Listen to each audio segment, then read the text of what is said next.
Aujourd'hui, nous parlons entrepreneuriat et encore mieux, nous parlons entrepreneuriat jeune. Le jeune que nous allons accueillir aujourd'hui, c'est Wilfried Mbeyo, un Camerounais issu d'une école d'ingénieur, plus précisément ingénieur du numérique, qui a fondé il y a un peu plus d'un an une start-up appelée La Boussole. Avec cette start-up, il a déjà remporté plusieurs prix et plusieurs compétitions d'entrepreneuriat. Alors aujourd'hui, nous parlera de son parcours, il nous parlera également de ce qui l'a motivé à créer cette start-up, à quels besoins elle répond et quelles sont les perspectives qu'il a pour le Cameroun et pour sa start-up. Il nous parlera également des différents projets qu'il a en ce moment avec des amis issus de la même école au Cameroun. Alors ici, vous êtes sur Shape. Si c'est la première fois que vous voyez l'une de nos vidéos, ici nous interviewons de jeunes Africains afin de partager leur parcours, leurs passions, leurs différents projets pour en inspirer d'autres. Nous mettons également en avant des bourses d'études. Donc si tout cela vous intéresse, n'hésitez pas à vous abonner à la chaîne, activer la cloche de notification, liker, commenter. Laissez-nous un petit message, ça soutient énormément le travail que nous faisons ici. Et si vous êtes prêts, c'est parti. Bonjour Wilfried et bienvenue sur Shape. Nous sommes ravis de t'accueillir aujourd'hui. Bonjour Donald, c'est un plaisir pour moi et un honneur d'être là parce que voir que ce que nous essayons de construire attire l'attention et est mis en lumière est toujours un privilège pour nous. Donc, merci pour l'invitation et je me sens à l'aise, je me sens comme chez moi. Donc, fais comme chez toi, c'est super que tu te sentes à l'aise. Alors, on va commencer l'interview en parlant de ton parcours. Comment s'est passé pour toi ton parcours secondaire, peut-être en mettant un peu plus l'accent sur l'après-bac? Comment tu as Ok. fait le choix de l'orientation que tu as fait, etc. Voilà. Est-ce que au moment où tu as eu le bac, tu savais déjà ce que tu voulais faire ou tu avais encore plusieurs options? Ok. Moi, ce qui m'a poussé à créer la boussole et à avoir le parcours académique que j'ai professionnel, ce sont les difficultés. Je vais être honnête avec toi, ça a été toujours très difficile pour moi hein, pour évoluer et je me plaignais toujours, tu vois. Moi, Ouais. j'ai fréquenté dans deux villes, les deux capitales du Cameroun. Par chance, j'ai fréquenté à Yaoundé où j'ai fait le lycée d'Ekono et j'ai fait le collège Bonjour et j'ai obtenu mon BPC à Yaoundé. Juste après, je suis allé à Douala où j'ai fait le lycée d'Aquanor Bonamoussadi, où j'ai obtenu mon probatoire et mon baccalauréat. Et je tiens à dire que j'ai échoué la sixième, ouais, il faut le dire, parce que Ok. faut pas que La quelqu'un pense sixième. faut pas que quelqu'un pense que j'étais un élève exemplaire. Et on m'a d'ailleurs renvoyé en sixième, définitivement. Et j'ai aussi échoué la première, tu vois un peu. Ok. Donc, c'est déjà pour te montrer que moi, j'ai pas un parcours parfait. Je suis vraiment Ouais. quelqu'un qui a essayé et qui essaie tout de s'imposer avec la force du travail acharné. Sinon, j'ai jamais été, comment on va dire, le Einstein de la salle et tout. Non. Le Quoique j'étais, Einstein de la ouais, quoique classe. j'étais quand même brillant, je reconnais, je sautais tout parmi les cinq premiers et tout. Je me souviens, j'étais sorti premier une fois en sixième et tout. Mais j'étais pas celui-là qui est le surdoué de la salle. Et j'étais plutôt un élève très extraverti qui s'asseyait toujours au dernier banc. Au Cameroun, pour Le ceux qui le savent, sabbat. on appelle ça les Shabbat. Voilà, donc, Le sabbat. avec une étiquette désordonnée et tout. Je vais dire, tout d'abord, moi, j'ai toujours voulu faire des études de commerce. Ça va vous paraître Ok. bizarre parce que, mais combien devient ingénieur alors qu'il a voulu toujours faire des études de commerce? Moi, j'ai voulu faire des études de commerce. J'ai eu mon baccalauréat au lycée d'Aquanor Bonamoussadi. Et l'année où je devais faire le concours de l'ESSEC de Douala, qui est l'École supérieure des sciences économiques Ouais. et commerciales, je n'ai pas pu le faire à cause de, je pense, des raisons de timing. Je n'avais pas pu finir mes dossiers à temps parce que le bac et tout, j'ai dû oublier exactement. Et c'est comme ça que cette année, on me propose de faire l'INSET de Douala. L'INSET, c'est l'École normale supérieure d'enseignement technique. Option informatique industrielle. En me disant que non, là-bas, il y aura toutes les facilités. Là-bas, on pourra t'aider à y aller et tout et tout. Contre vents et marées, moi, j'ai pas envie d'y aller, mais bon, tu sais, quand on te dit, voilà l'opportunité, et après, par la suite, c'est pas comme si toi-même, tu avais mieux que ça. Tu te dis, au moins, il Mhm. faut y aller. Et après, pour ceux qui ne savent pas, dans l'environnement camerounais, quand tu es à l'école normale, tu as ce qu'on appelle un matricule, tu es un fonctionnaire. Donc, tout le Ouais. monde veut ça au fond. Je me dis, je vais le faire. Et c'est un oncle qui va m'aider à intégrer l'école quand je vais faire le concours et tout.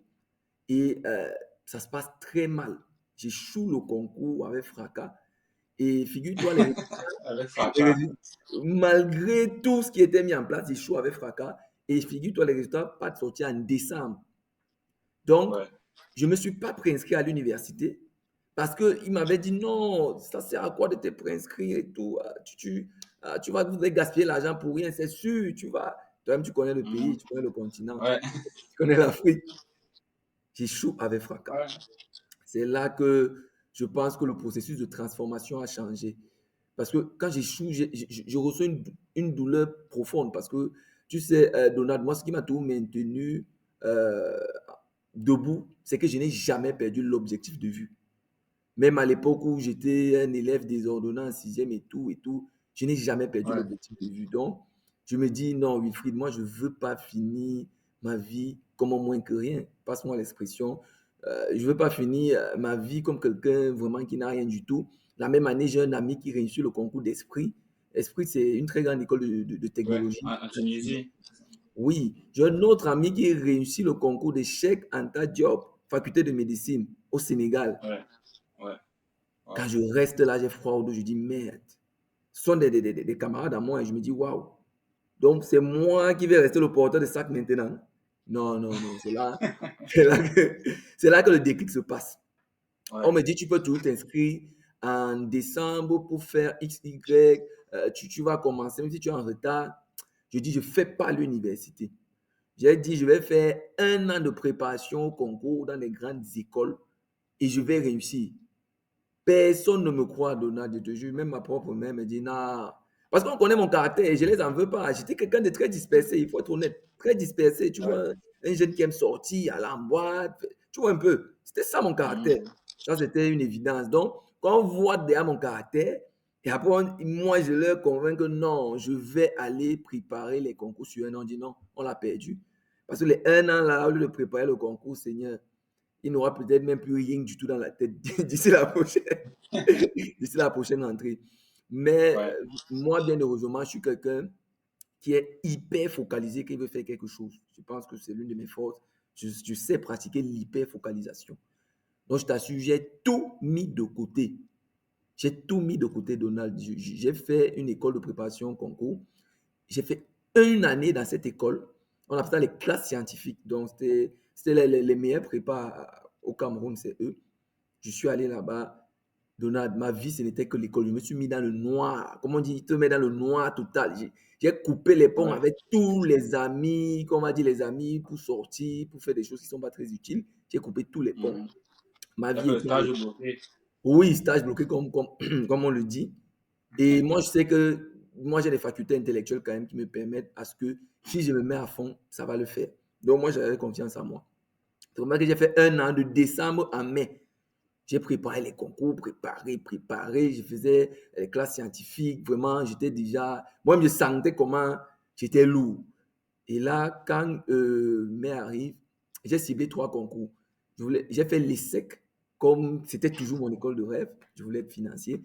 Mais j'avais beaucoup Ouais. déjà un profil même de quelqu'un qui pouvait faire une école d'ingénierie parce que j'avais appris beaucoup de choses pendant cette année. J'ai ciblé l'IUT de Douala, où je voulais aussi faire gestion parce qu'il y a la possibilité de faire gestion à l'IUT de Douala. On appelle ça GAPMO, gestion des petites et moyennes organisations. Et Ok. c'était les deux que j'avais ciblés. Pour être honnête, je n'avais même pas ciblé l'école dans laquelle je suis aujourd'hui. C'est une opportunité juste que j'ai eue. Et j'ai fait les deux concours, je les ai réussis. Ça, c'était pas un débat, je les ai réussis. Moi, je Ok. savais déjà, hein, quand je faisais les concours, quand j'entrais à la maison, je disais, ah, merde, que non. C'est Comment il t'a bon, dit? c'est bon. Ouais, non, que C'est c'est bon, bon. On me disait, non, tu connais le Cameroun, vous êtes 2000. Je dis que le niveau que j'ai atteint, c'est même si on est 10. Donc, même si on a acheté, même si on est 200 places, on a acheté 180, il reste 20, je vais réussir. Parce que j'ai écrit Là, là-bas. tu as une seule place, ça pas Ouais, assez pour moi. non, je savais, j'avais, comment on dit au Cameroun, j'ai démarré. Comment on dit, donc Mhm. j'ai mis beaucoup Ouais. d'énergie, tu vois. Et puis j'ai Ouais. reçu l'IUT, j'ai reçu l'ESSEC. Bizarrement, je suis allé à l'IUT parce qu'à cette époque-là, l'ESSEC a eu un partenariat avec l'IFTIC Sup, qui était une école privée à Yaoundé et tout et tout. Je ne sais pas comment, mais je me suis retrouvé à l'IFTIC Sup, qui était toujours l'ESSEC, mais un démantèlement. Je me suis dit, non, moi, je veux faire l'ESSEC même. Et Ouais. j'ai fait l'IUT parce que l'IUT, à cette époque, sortait toujours premier dans les classements des meilleures écoles du Cameroun. J'ai fait Ok. l'IUT. Je suis allé à l'IUT. J'étais même délégué, Donald. Vraiment, j'étais à l'aise à l'IUT. J'étais délégué de ma salle et tout. Et c'est là qu'un bon matin, Ma grande sœur me dit, il y a une école intéressante là qu'on a ouverte à Saint-Mélima. C'est une école à bourse, donc on ne paye pas la pension, rien du tout. C'est une école sous-régionale. Vois un peu si ça t'intéresse. Moi, je dis à ma grande sœur, gars, les affaires d'ingénierie là, moi j'ai pas envie d'être ingénieur. Moi, j'aime porter les costumes. Moi, j'aime être Ouais. un financier. Moi, j'aime porter les costumes, avoir un bon parfum, un beau sourire, bien coiffé. Elle me dit, regarde d'abord. C'est là que je vois, il y a les parcours en marketing digital, en e-business et tout. Je me dis, bon, l'avenir, c'est le digital. Si j'associe le commerce, ou bien l'école de commerce que je veux faire au digital, je vais aller loin. C'est vrai que je constitue les dossiers et tout, je le fais, on me décourage encore. Ma mère me dit non, elle me dit carrément non, tu en veux trop. Elle me dit, en termes, comment on dit, tu as le gros cœur. Tu en veux trop, tu as reçu 2 écoles, on sait que tu es bon. Ça sert encore à quoi d'aller faire l'autre, surtout qu'on dit que c'est hautement concurrentiel, tu vois, c'est hautement sélectif. Je lui dis, laisse, Ouais. paye seulement les frais de dossier, le reste, elle va gérer. Il y a pas un souci. Et bien heureusement, je fais le concours et je le réussis. Et c'est moi que je me retrouve à l'école supérieure internationale de génie numérique de l'université Inter-État Congo-Cameroun, où je suis finissant, je sors dans 1 mois ou 2 là. Et jusqu'à présent, j'apprécie le parcours. Il a été très difficile. L'adaptation n'a pas été facile, mais je suis là et moi, je suis heureux d'être la personne que je suis, d'avoir le profil professionnel que j'ai. Donc, voilà mon parcours académique, Ouais. voilà comment j'ai fait pour m'orienter. Ok, ok, super. Parcours très intéressant. Merci. S'aimer d'obstacles, comme tu l'as dit, et voilà, de remise en question, et aussi savoir c'est des opportunités, quoi. Exactement. Parce que parfois, le chemin qu'on s'est fixé, qu'on a tracé en premier, n'est pas forcément le meilleur. Tu vois, école de commerce et tout. Après, tu as pivoté aussi dans l'ingénierie. Et rien ne t'empêche, comme tu l'as dit, de joindre les deux. Tu vois. Exactement, exactement. Et ouais, rien ne t'empêche de Ouais. joindre les deux. C'est vraiment Et formidable. après, même ce que je te dirais, c'est que, tu sais, aujourd'hui, avec la casquette d'entrepreneur, je fais tout ça en même temps. Parce que moi, aujourd'hui, je peux te Exactement. parler de fiscalité, hein, je peux te parler de comptabilité, je peux te parler de marketing, je peux même te parler de droit. Je sais que les formes d'entreprise, tu vois un peu, Et les l'entrepreneuriat m'a grandes formes juridiques, tout permis de ça. toucher un champ d'action extrêmement large. Donc, moi, je vais dire aujourd'hui, je suis dans le business. J'ai fait une business school et une école d'ingénierie en même temps. Parce que je peux Ouais, tenir une conversation avec quelqu'un qui a fait les SEC et on est sur la même longueur d'onde parce que j'ai appris de moi-même. ouais. Et c'est très intéressant cette polyvalence-là. Dans le monde qui se veut changeant, c'est bien d'avoir plusieurs casquettes comme ça, quoi. C'est Exactement. très intéressant. Donc, du coup, là, donc, tu vas finir dans un peu plus d'un mois, comme tu l'as dit, ta formation, tu seras ingénieur du numérique. Est-ce que tu peux nous dire en quoi consiste ce métier, voilà, d'ingénieur du numérique? Bon, le métier d'ingénieur du numérique, c'est un métier globalisant, tu vois. C'est tout ce qui englobe informatique globalement, réseau, électronique, tu vois un peu. Donc, c'est le Ok, grand ensemble, télécommunication même. Maintenant, à l'intérieur, tu peux faire de l'intelligence artificielle, tu peux faire les objets connectés, tu peux faire du marketing digital comme moi, tu peux faire de l'IoT, tu vois. Donc, c'est ça le métier d'ingénieur de génie numérique. C'est un métier qui globalise tout ce qui est technologie. Donc, tu dois avoir ok, une polyvalence vraiment très, très, très forte, a priori. Maintenant, a posteriori, il faut avoir une spécialisation que tu prends, tu vois. Moi, par exemple, j'ai ouais, fait marketing et project management, tu vois, en même temps. Parce que le profil aussi, il est pas cloîtré. On ne va pas dire, tu es ingénieur de génie numérique, option cybersécurité uniquement. Non. Généralement, tu peux avoir 2, 3 choses que tu touches, mais qui sont des choses vraiment que tu maîtrises au bout des doigts. Donc, c'est la polyvalence. Et après, ça, c'est dans le cadre général. Donc, ce qui fait en sorte que moi, aujourd'hui, je n'ai plus de très bonnes notions de développement, puisqu'on a fait le tronc commun niveau 1, niveau 2. Mais tu es développeur, je connais la logique en arrière-plan, comment on fait pour développer une application. Je sais qu'on code en paquet. Je sais que, bon, il y a le headers qui est à ce niveau. Je connais une architecture d'un système, tu vois, une architecture client-serveur où on peut développer un système d'API pour qu'on ne soit pas très robuste et cloîtré sur un même endroit. Tu vois, tout ce que je te dis là, je vois, je je ne vois. suis pas un développeur, mais je peux mener une conversation avec un développeur. Tenir conversation, quoi, ouais, Ouais, tu ouais, as ouais, tous les bases nécessaires. exactement. Et un développeur ne peut pas facilement me bannir. Il ne peut même pas du tout me bannir, je ne Ouais, pense pas. Que ce soit tout ce qui est technique, parce que le génie numérique, c'est très globalisant. Maintenant qu'on arrive dans ma spécialité, que je fais qui est le marketing et la gestion de projet IT. Là, je suis pointu, tu vois. Là, je maîtrise tout ce qui est, pas tout, on va pas dire tout, mais je maîtrise ce qui est globalement dans le marketing digital, inbound, outbound, marketing, la gestion de projet agile, Kanban, tu vois, le Lean Six Sigma. Il y a beaucoup de choses que je maîtrise, tu vois. Ça, c'est globalisant. Ouais. Mais dans le contexte de mon école, où on nous forme, on doit former pour être des entrepreneurs, tu vois un peu. Donc, ce qui fait en Ok. sorte que tout ce que je t'ai raconté là, tu dois allier ça à la recherche d'une solution par rapport au problème que tu as constaté afin de faire émerger une startup. Tu vois un Ok, peu? super. Ouais, ouais, je Donc, vois. tu as vu un problème dans un domaine, tu es un expert en marketing comme moi et peut-être en gestion de projet, eh bien, il faut mettre sur pied une startup ou du moins son projet au début qui va devenir une startup et il faut suivre cela. Et je te rassure, c'est une approche par projet dans mon école. Tous mes camarades ont un projet. Nous tous, nous sommes Ouais, dans des projets en fait. Ce n'est pas qu'une personne a un projet, mais on vous regroupe. Tu vois, on vous regroupe ouais, 10. ouais, ouais. Ça dépend de vous. C'est une approche par projet très libérale. Vous pouvez être 15 comme dans un autre, vous pouvez être 4 comme dans tu vois un peu. Tant que vous sentez que la chose peut donner. Et maintenant, on vous donne les mêmes moyens. On vous permet d'avoir une salle pour travailler tout et tout. Et c'est pour vous permettre à être émancipé. Mais une fois que vous êtes émancipé, comme nous aujourd'hui, où on a déjà quand même gagné des prix et tout, et tout, et tout, on a déjà quand même un certain networking qui est évolué. Vous pouvez quitter sur le jour de l'école et maintenant être à votre propre compte. Nous, on est à notre propre compte depuis Et maintenant l'année. être autonome, quoi. Voilà, voilà, Ouais, ouais. voilà. Oui. Justement, on va en parler de ton projet qui est maintenant ta start-up, La Boussole, euh, principalement d'orientation académique et professionnelle. Tu nous en diras davantage. Donc, comment t'es venue l'idée de ce projet-là et en quoi ça consiste spécifiquement? Ok, l'idée de la boussole, pour être honnête avec toi, c'est une idée qui est venue d'une histoire personnelle, tu vois. Quand je Ok. t'explique que en terminale, quand je disais en arrière, qu'on parlait il y a de ça quelques minutes, que je voulais faire les l'ESSEC et après j'ai fait un concours d'ingénierie. Après, on m'a même forcé à faire l'INSEP que j'ai échoué. Pour être honnête avec toi, c'est parce que je ne savais pas au fond ce que je voulais réellement faire. Et je n'avais pas assez de conviction aujourd'hui. Je n'ai pas assez de conviction à cette époque pour vraiment dire que voilà ce que peux faire, voilà les débouchés, voilà, tu vois. Je voulais juste être comptable pour faire des études de business parce que moi, j'aime porter les costards. Il ne faut pas dire j'aimais parce que Quel j'adore plaisir. toujours ça. Tu vois, c'était juste pour pas être beau parce que je vois, ils ont des belles voitures et tout. Mais au fond, je ne savais pas ce que je voulais faire. Et c'est ce qui fait en sorte que quand tu ne sais pas réellement ce que tu veux faire, c'est facile à ce qu'on t'impose de faire quelque chose. Tu vois un peu, c'est très facile. Et ce qui s'est passé avec moi, donc, c'est pour ça qu'on m'a imposé de faire l'INSET, qui était la catastrophe que tu as vue, où j'ai fait une année sabbatique sans poursuivre mes études.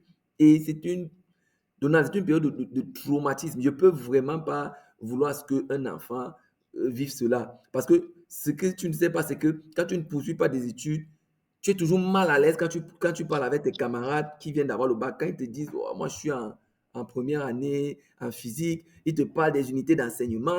Toi, tu ne connais rien du tout de tout Ouais. ça. Toi, tu es toujours Toi, tu comprends pas ce monde-là et tu es on peut complètement passer au perdu. monde.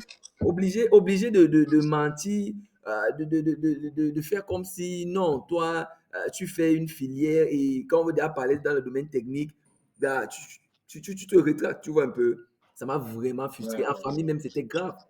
C'était grave. Moi, j'avais des cousins, j'ai un grand cousin, je me souviens, une scène qui m'avait marqué. On était dans une fête familiale. Je suis allé vers lui, le salut et tout, pour qu'on discute. Le gars a refusé de me saluer. Je te dis. Il m'a dit, mais toi, tu es un fou. Ok. Qu'est-ce que tu veux faire là? Qui a déjà d'abord fait ça dans la famille, de stopper ses études une année parce qu'il veut se concentrer? Nous, on connaît le Cameroun, même si tu te concentres comment, tu ne vas rien réussir. Car j'ai eu froid au dos. Ouais, ça. Oui, Ouais, j'ai eu ouais, froid au dos. c'est dur, quoi, c'est dur. Non, c'est très dur. Je dis, c'est un traumatisme. Je me suis senti comme une personne qui ne valait rien du tout. Il faut être honnête. Ouais. Donc, c'est cette force-là de personnes qui se moquaient. Même au quartier, tu viens d'avoir le bac, aucun parent, moi je te dis, c'est fort. Ne veut même que ça n'a pas marché avec toi. Parce que tu es un gars, là, on ne sait même pas ce que tu fais. On ne Tu es comprend devenu pas. un voyou, c'est Tu es devenu ça? un Tu es voyou. devenu un voyou. Ouais, parce que les autres, ils partent des élèves, ils partent faire physique, ils font chimie, même s'ils vont pas valider les unités d'enseignement et tout, mais au moins s'ils sortent, tu vois un peu. Mais toi, tu sors, tu pars dans les prépas, on ne sait même pas à quoi ressemblent les prépas, et tout le monde connaît l'idée préconçue qu'on a déjà des concours au Cameroun, où même si tu fais quoi, tu vas échouer si tu n'as pas, tu vois un peu. Donc, c'est de toute cette frustration-là qu'est née la boussole. Je me suis dit, il Ok. faut créer une plateforme d'orientation académique et professionnelle dans un premier temps pour qu'aucun enfant ne vive ça. Parce que je me suis dit, si un enfant a assez d'arguments pour solliciter ou bien pour connaître la filière qu'il veut faire, grâce à des processus qui existent déjà, il y a l'ikigai qui est une façon de voir son combat de vie, tu vois un peu. Il y a le RIASEC qui est un modèle aussi d'orientation. Ce sont des modèles qu'on intègre dans des plateformes pour que lorsque tu fais un test, on te dit voilà, voilà ce que tu peux faire. Ouais. Il peut vraiment y accéder.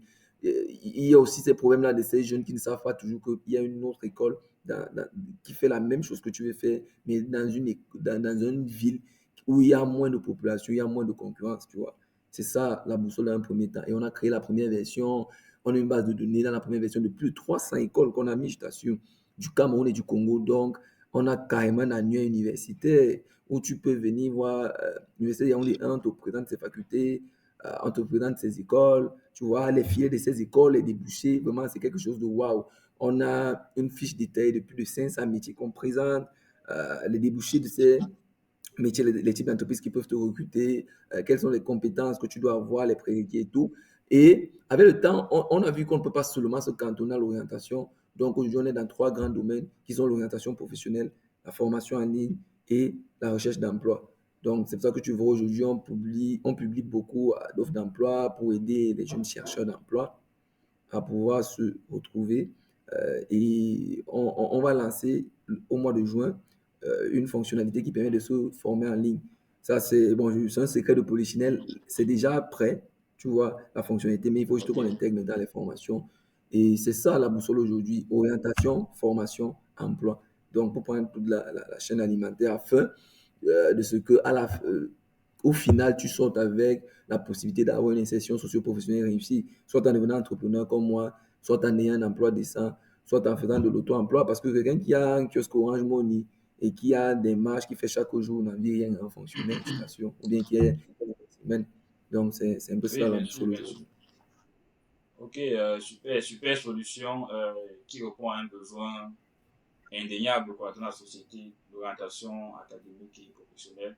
C'est quelque chose pour laquelle moi-même je milite. À travers cette chaîne, en réalité, toi, tu viens d'orienter des gens. Quand tu parles de ton parcours, etc., tu es en train de donner, et après tu parles de ton métier actuel, tu es en train d'orienter en fait. Tu es en train de dire, moi j'ai fait ça parce que j'étais dans telle situation, et après j'ai fait tel métier qui consiste à en faire ceci et cela. Ça permet déjà à un jeune qui vient d'avoir son bac de dire, ok, si je vais dans telle voie, ça peut me permettre de faire telle chose. Donc c'est vraiment une solution, je crois, très capitale euh, pour des pays en développement comme les nôtres, en voie de développement. Et du coup, comme tu l'as dit, tu as eu à participer à des compétitions avec les types de start-up. Vous avez gagné des prix, c'est ça? Oui, Quelques-uns. oui, on a déjà eu à gagner 4 prix. Wow, Oui, super. bon, on a gagné 4 prix déjà depuis notre lancement. Oui, en tant que start-up. En janvier 2024, on a été lauréat dans la catégorie éducation au concours de start-up XBET eHub. On a gagné comme prix une subvention de 2 millions de francs CFA et un accompagnement dans une incubation de 6 mois. En juin, je pense bien, on a gagné le prix au GTEC. Le GTEC, c'est la plus grande compétition qui réunit toutes les écoles, les universités, dont la plus grande compétition estudiantine au Cameroun. On a eu le premier prix dans la catégorie sciences sociales et humaines. Et là-bas, on a gagné 200 000 francs CFA et une visibilité quand même qui nous a permis d'avoir certains accès aujourd'hui. Et c'est un prix organisé par le ministère des Enseignements supérieurs. En août, on a gagné le premier prix au Yamo Pitch, organisé par MTN Cameroun.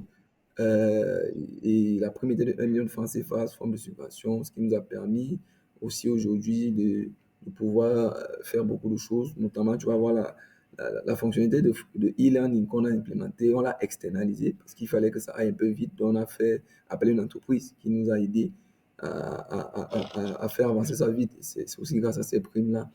Et en décembre, enfin, on a gagné le Youth Connect Cluster Challenge Cameroun, organisé par le ministère de la Jeunesse et par le Programme des Nations Unies pour le développement, dans la catégorie économie du numérique. Et la prime là-bas, elle est de 1,5 million francs CFA. Et ça va nous permettre de pouvoir faire un lancement sur le marché de notre application parce qu'on va faire du go-to-market bientôt. Parce qu'il faut le dire, actuellement, tout est gratuit. Mais à partir du mois de juin, il y aura des aspects payants tels que la possibilité de concevoir un CV, de concevoir une lettre de motivation, de consulter un conseil d'orientation en ligne, un expert RH, tu vois, de se former en ligne. Donc, ça Ouais. sera déjà possible. Donc, ce sont tous ces prix-là qui nous ont permis aujourd'hui d'avoir le networking et la visibilité qu'on a aujourd'hui. Wow, c'est super ça. Et tu iras, si je me trompe pas, au Congo bientôt Donc, pour participer à une autre compétition. Il y aura encore un prix. oui, oui, exactement. J'irai au challenge Startup Bastion du Congo. C'est un challenge sous-régional qui réunit tous les pays de la CEEAC, donc Burundi, Rwanda, Angola, tout ça, Cameroun, Gabon. Et on a eu à faire un challenge local au Cameroun. D'abord, on réunit tous les startups du Cameroun. Et après, j'ai pu travailler pour être lauréat parmi ceux du Cameroun. Donc, on a sélectionné 7 Ok, parmi la multitude qu'on était pour représenter le Cameroun au Congo. Et là, on ira, là, du 13 au 16 mai, bientôt, pour représenter le Cameroun. Et on est 43. Ça sera chaud parce qu'il y a des Burundais, des Centrafricains, des Gabonais, des Congolais de la RDC, de Brazzaville, tu vois. Donc, ça sera un peu plus élevé. Mais bon, ouais, on a bonne foi qu'on va faire le meilleur. On va travailler en tout cas pour aller le plus loin possible. Et à la clé, on pourra rencontrer des investisseurs. Et aussi, si on est lauréat, aller au salon Vivatech à Paris, qui est l'un des salons phares en termes de technologie dans le monde. Donc, c'est une opportunité vraiment inestimable. Donc, bientôt, je serai à Brazzaville. Pas que bientôt, je serai à Brazzaville pour 10 jours, ouais. 9, pour le salon et afin de rencontrer aussi des investisseurs éventuels. Super, super. Nous te souhaitons bonne chance en tout cas dans cette aventure. Nous souhaitons que vous sortiez gagnant. Et pour finir, est-ce que tu peux nous parler en quelques mots de l'écosystème en fait que vous construisez actuellement à San Millimar par rapport à la Silicon Valley et tout, les startups. Oui, on est en train de construire un écosystème qui se nomme The Digital Forest. Tu vois, on voudrait répliquer le modèle Silicon Valley qui s'est fait aux États-Unis, donc un écosystème où il y a eu beaucoup de grandes boîtes qui ont émergé, que ce soit Meta de Mark Zuckerberg ou bien Elon Musk ou Steve Jobs ou Bill Gates, tous ont pris leur naissance là-bas.